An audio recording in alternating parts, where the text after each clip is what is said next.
నమస్తే అండి. Welcome to my channel. నేను మీ ప్రియ. ఈ వీడియోలో మార్గశిర మాసంలో 3వ గురువారము లక్ష్మీదేవిని ఎలా పూజించాలో తెలుసుకుందామండి. సర్వ సంపదలకు అధిదేవత అయిన లక్ష్మీదేవిని, అలాగే అష్టైశ్వర్యాలను ప్రసాదించే అమ్మను మనం ఎలా పూజించాలో చూద్దామండి.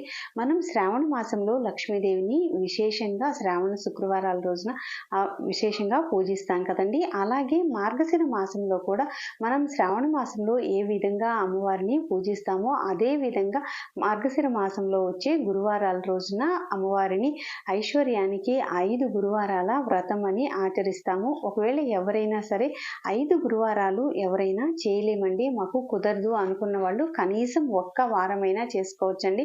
ఇలా వ్రతంగా కాకపోయినా కూడా గురువారాలు మార్గశిర మాసంలో వచ్చే ఈ గురువారాలన నియమాలను అనేది పాటించి మనం అమ్మవారిని పూజించుకుంటే చాలండి. మన ఇంట్లో ఉన్న కష్టాలన్నీ కూడా దూరం అవుతాయి.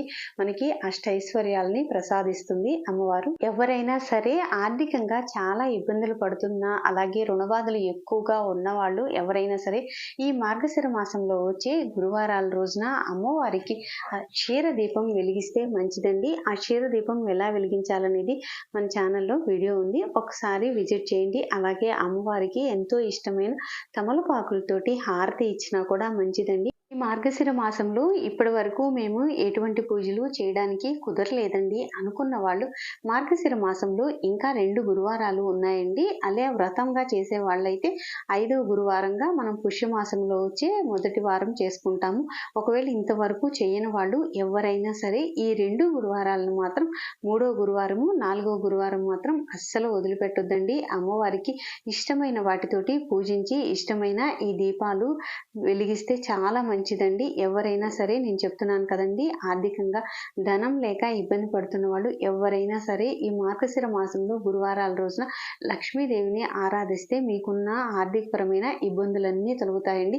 కనీసం ఎక్కువ వారాలు చేసుకోవడానికి కుదరని వాళ్ళు కనీసం ఒక్క వారమైనా చేసుకోండి. ఈ వీడియోకి ఒక్క లైక్ ఇవ్వడం మర్చిపోవద్దండి. మీరు ఇచ్చే లైక్ వల్ల ఏంటంటే వీడియో ఎక్కువ మందికి రీచ్ అవుతుంది, దానివల్ల ఎక్కువ మంది ఈ పూజ చేసుకోవడానికి అవకాశం కల్పించిన వాళ్ళము అవుతామన్నమాట.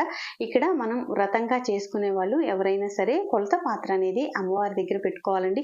ఒకవేళ వ్రతంగా చేసుకోవట్లేదండి, మేము మామూలుగా చేసుకుంటాము అనుకున్న వాళ్ళు కూడా ఈ కొలత పాత్రలు లేకుండా కూడా అమ్మవారిని ఇలా ఫోటో ఉన్నా పర్వాలేదండి, లేదా ప్రతిమ కనుక మీ దగ్గర కనుక ఉన్నట్లయితే అమ్మవారికి అభిషేకం చేసుకోండి. నేను ఇంతకు ముందు వీడియోలో చూపించాను అభిషేకం, అందువల్ల వీడియో ఎక్కువ లెంత్ అవుతుందని ఈ వీడియోలో చూపించట్లేదండి. ఒకవేళ ప్రతిమ కూడా లేదండి, మా ఇంట్లో ఫోటో మాత్రమే ఉంది అనుకున్నా కూడా ఈ మార్గశిర గురువారం రోజున అమ్మవారికి మీ దగ్గర ఏ పుష్పాలు ఉంటే ఆ పుష్పాలతోటి అమ్మవారిని అందంగా అలంకరించుకొని ఆ ఫోటో దగ్గరే మీరు ఈ పూజ అంతా చేసుకోండి. నిండుగా ఉన్న పసుపు కుంకుమలు అమ్మవారి దగ్గర పెట్టుకోండి. అలాగే అమ్మవారి పాదాలు వేసుకోండి మీ ఇంటి ముందు కూడా. అలాగే ముందు రోజు కానీ బుధవారం సాయంత్రమే మనం ఇంటి ముందు చక్కగా ముగ్గులు వేసుకోవాలండి. అలాగే మన క్యారిడార్లో కూడా మెయిన్ గుమ్మం ముందు అమ్మవారి పాదాలు వేసుకోండి. అవి తొక్కని ప్లేస్లో అయితే మాత్రమే అమ్మవారి పాదాలు వేసుకోవాలండి. తొక్కే విధంగా ఉన్నప్పుడు అలా వేసుకోకూడదు అనమాట.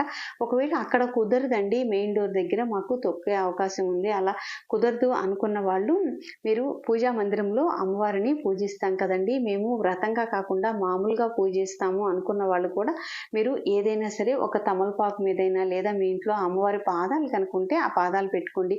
అందరి ఇళ్ళల్లో పాదాలు అనేది ఉండవు కదండి. ఒక తమలపాకు తీసుకుని ఆ తమలపాకు మీద మీరు గంధము అలా కుంకుమతోనైనా అమ్మవారి పాదాలు వేసుకొని ఈ పూజలో అమ్మవారి పాదాలు పెట్టుకోండి. నేను వ్రతంగా చేసుకునే వాళ్ళకి చెప్పట్లేదండి, మామూలుగా మేము పూజ చేయాలనుకుంటున్నాము అమ్మవారిని ఎలా పూజించాలి అనుకునే వాళ్ళకి చెప్తున్నాను అనమాట. వ్రతంగా చేసేవాళ్ళు కొలత పాత్ర పెట్టుకుంటాం కదండి, అదే విధంగా అవకాశం ఉన్న వాళ్ళు కుబేరు కొంచెం కూడా పెట్టుకుంటారు.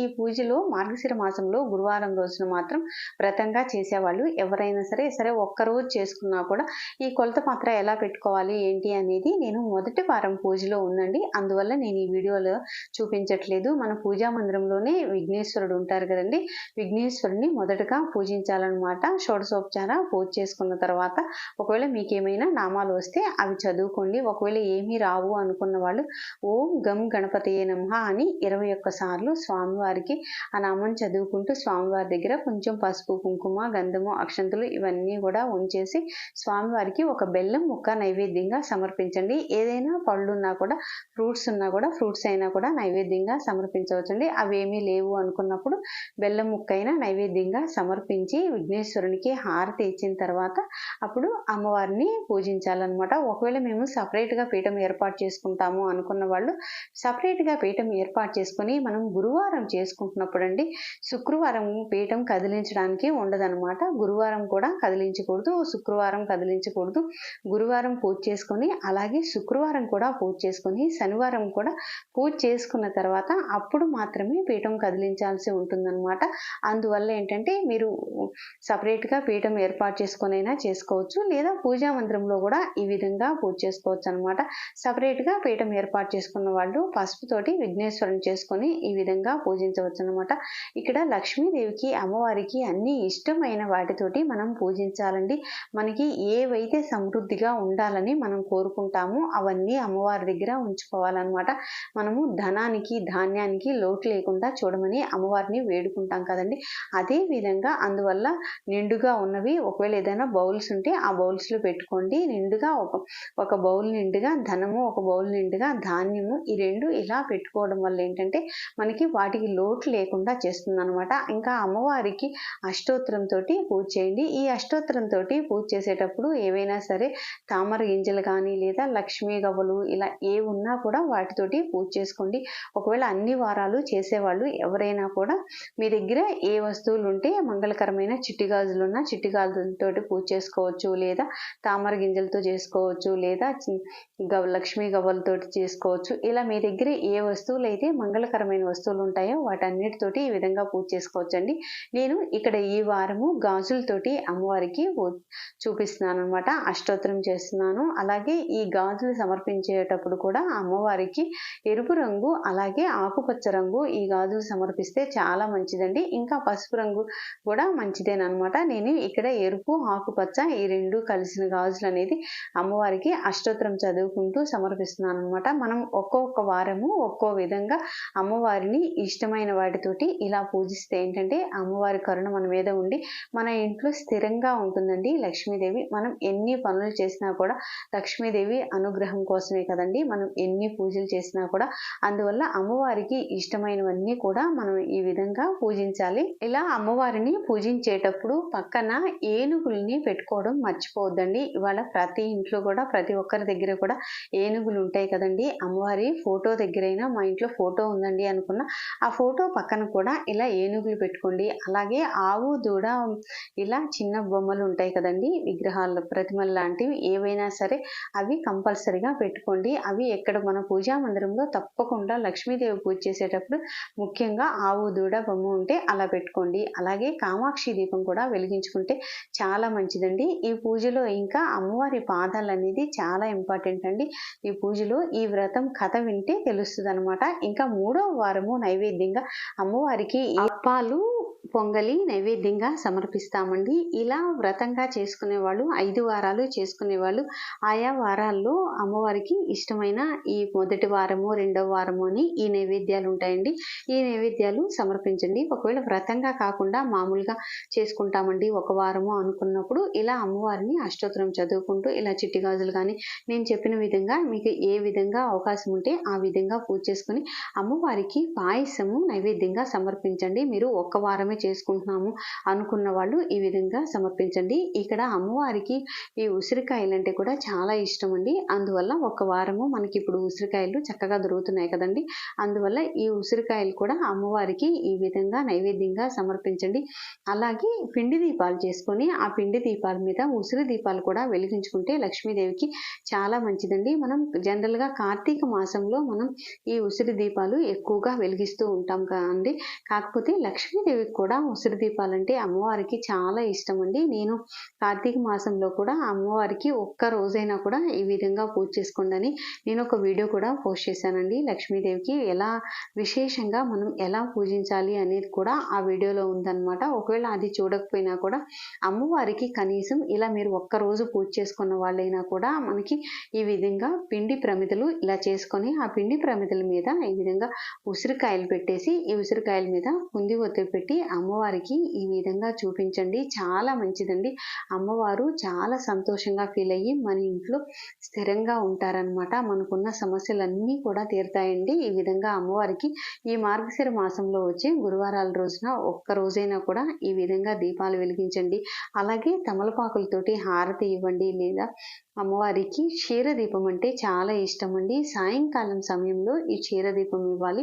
ఎలా ఇవ్వాలి అనేది మన ఛానల్లో వీడియో ఉందన్నాను కదండి, డిస్క్రిప్షన్లో లింక్ ఇస్తాను. ఒక్కసారి చూడని వాళ్ళు ఎవరన్నా ఉంటే ఒకసారి క్షీరదీపం కానీ లేదా తమలపాకు దీపం ఎలా ఇవ్వాలనేది చూడండి.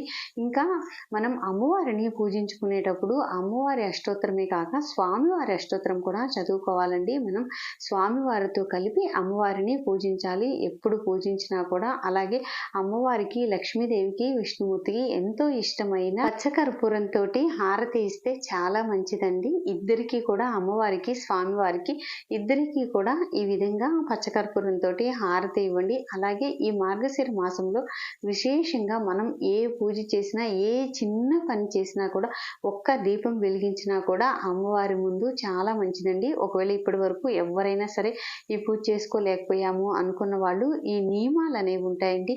ఆ నియమాలు పాటించినా కూడా చాలండి. మనం వ్రతం చేసుకున్నంత ఫలితం కలుగుతుందన్నమాట. నేను చెప్పాను కదండి, అమ్మవారి దగ్గర మన ఇంట్లో ఏవైతే నిండుగా ఉండాలని కోరుకుంటామో అదే విధంగా అమ్మవారికి కూడా నిండుగా ఉన్న పసుపు, కుంకుమ, అలాగే ధనము, ధాన్యము ఇవన్నీ పెట్టాలండి. ఈ ఉసిరికాయ దీపం వెలిగిస్తే కూడా చాలా మంచిదండి. అలాగే అమ్మవారికి ఉసిరికాయలు కూడా నైవేద్యంగా సమర్పించండి. విడిగా ఒక్క వారం చేసుకునే వాళ్ళు ఎవరైనా సరే అమ్మవారికి పాయసము నైవేద్యంగా సమర్పించండి. ఇంకా దానిమ్మ పళ్ళన్నా కూడా అమ్మవారికి చాలా ఇష్టం అండి. ఈ రోజున అమ్మవారికి దానిమ్మ పళ్ళు కూడా నైవేద్యంగా సమర్పించండి. ఇంకా మీరు ప్రతిమ కనుక ఉన్నట్లయితే అమ్మవారికి అభిషేకం చేసుకోండి. పంచామృతాలతోటి అభిషేకం చేసుకొని, అలాగే పండ్ల రసాలతోటి కూడా అభిషేకం చేసుకోవచ్చు. ఈ దానిమ్మ గింజలతోటి కూడా అమ్మవారికి మీరు అష్టోత్తరం కూడా చదువుకోవచ్చండి. మన ఛానల్లో లక్ష్మీదేవిని ఎలా పూజించాలి అనే వీడియోస్లో ఇవన్నీ ఉన్నాయండి. ఒకసారి కావాల్సిన వాళ్ళు మన ఛానల్ని విజిట్ చేయండి. అలాగే మొదటిసారిగా మన ఛానల్ చూసేవాళ్ళు ఛానల్ని సబ్స్క్రైబ్ చేసుకోండి.